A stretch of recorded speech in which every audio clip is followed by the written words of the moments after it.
Compulsiveness is coming from ingrained memory. To what extent it dominates will decide how compulsive you are.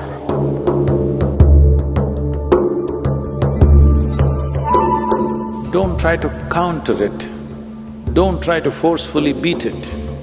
What spiritual process means is to create an awareness, to become conscious in such a way that we override the memory.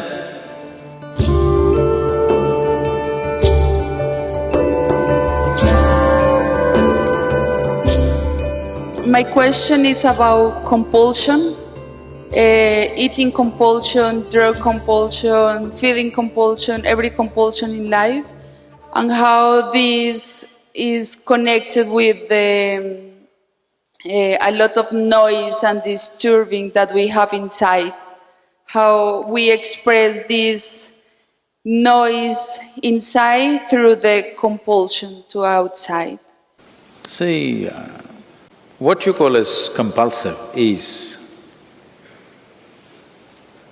generally, people only recognize compulsive physical behavior.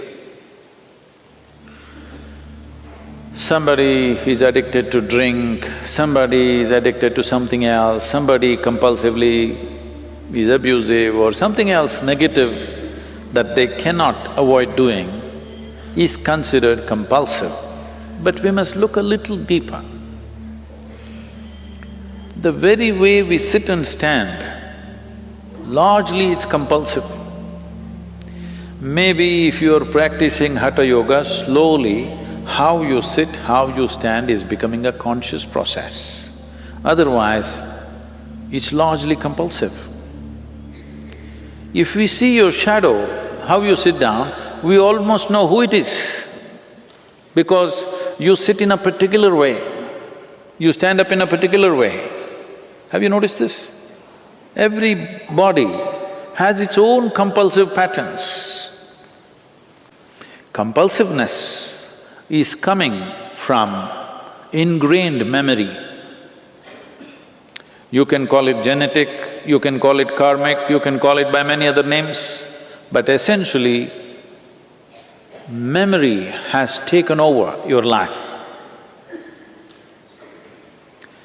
What spiritual process means is to create an awareness, to become conscious in such a way that we override the memory, not just in small levels of compulsiveness of behavior or food or whatever else, but in the very compulsiveness of life, which has to go through cyclical process of life and death. To beat the ultimate compulsion is the longing to be born and the inevitable process of life and death. So when we use the word mukti, I know today there are mukti chocolates and ice creams, but it's okay, they're making the word popular. At least that way you use the word.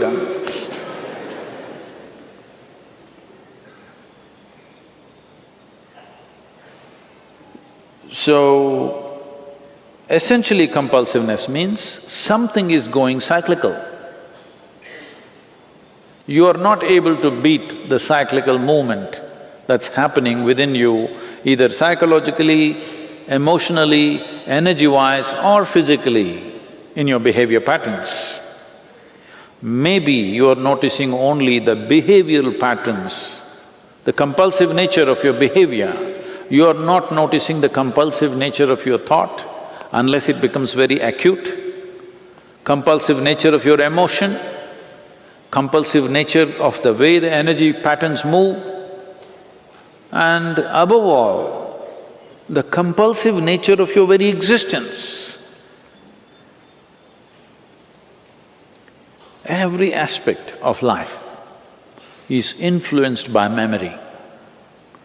To what extent it dominates will decide how compulsive you are. It is like…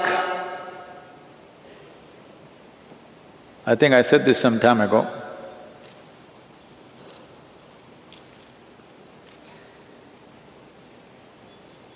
Swami creeps upon me every day, but not compulsively.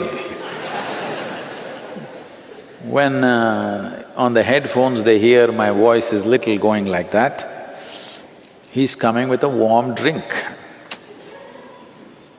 which sometimes I drink and sometimes I don't. But you can make this a compulsive pattern. That is, every day at 12 o'clock, at 2 o'clock, warm drink. You need it, you don't need it.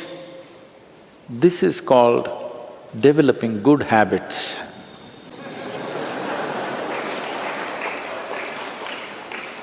There are no good habits. All habits are bad because habit means you're trying to operate in a compulsive pattern. When you feel thirsty, you drink water. No, not like that. Doctor tells you every day 3 liters of water, half the time you're in the pee place.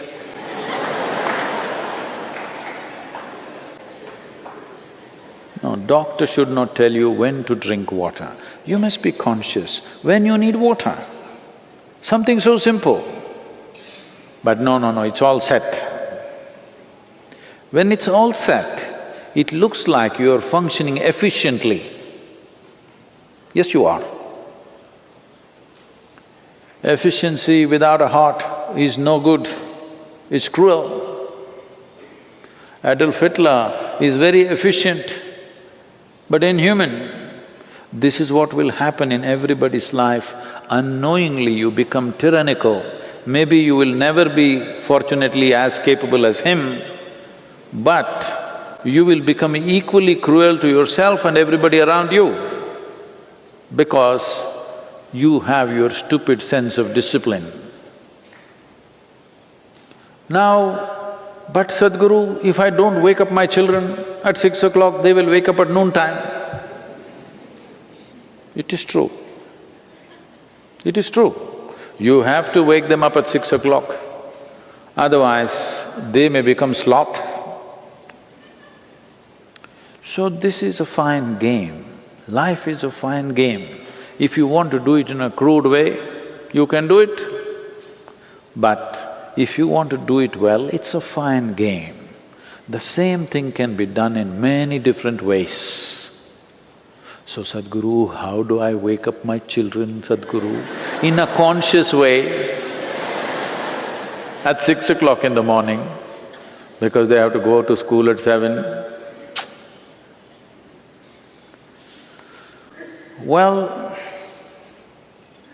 there are many situations in the world which not entirely our making, but we have to sync with it. Otherwise, we will become disaligned with everything.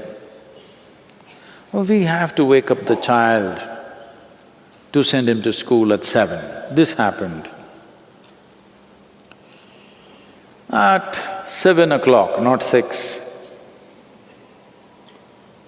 a mother came for the 10th time since early morning and shook her son, "Wake up, you need to go to school."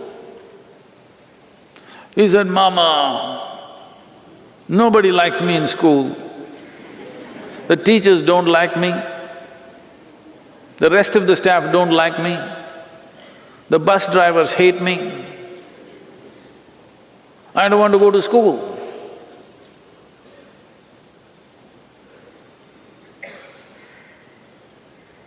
So the mother said, "No, you must be responsible, you have to go to the school. After all, you are the principal."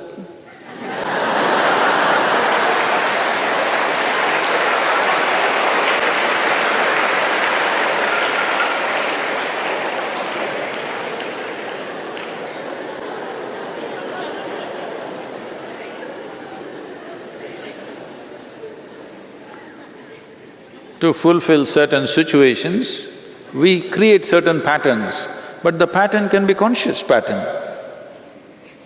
It may be a rigid pattern, but a conscious pattern for a period of time to fulfill certain situations. But it need not become a part of our system. If you go with the rhythms of nature, naturally some things will happen in certain ways. Isn't that also compulsive? That every year in the month of June, monsoon should come. Is that not compulsive? It is. That is the nature that is the physical nature of the existence. It is by patterns, set patterns. Unfortunately, even the monsoons are becoming a bit conscious and not coming.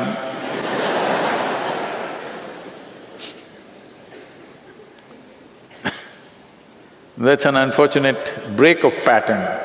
But physical nature is made of patterns.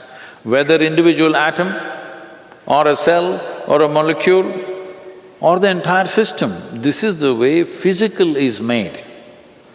This is the difference or distinction a human being knowingly or unknowingly trying to establish that I am something beyond the physical.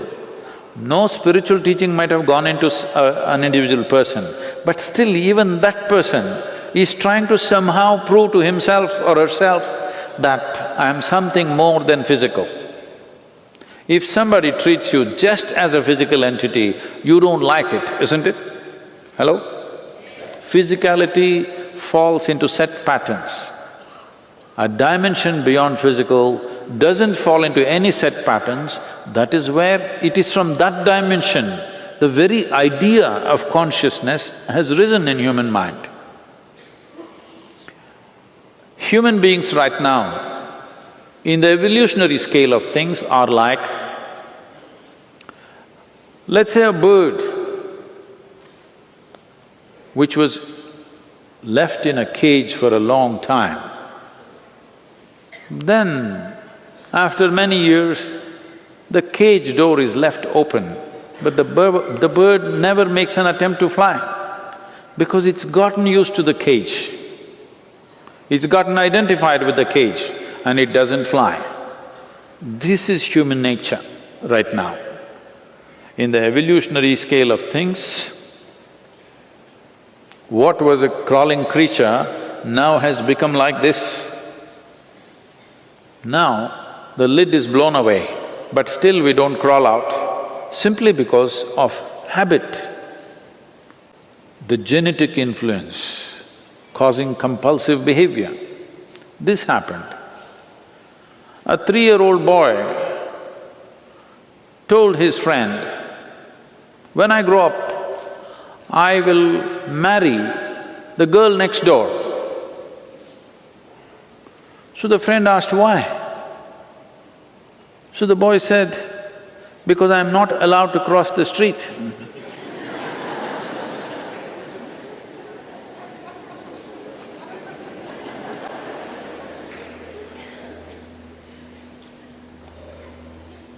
So, compulsiveness, don't try to counter it, don't try to forcefully beat it. You just have to become conscious. This is like the light and darkness business. You don't fight with the darkness, that will be foolish. Compulsiveness is an expression of lack of consciousness. You don't have to fight it. If you become more conscious, compulsive patterns will just disappear. It is like if you turn on the lights, darkness is gone. You don't have to fight with it. If you fight with darkness, you are on an endless fight.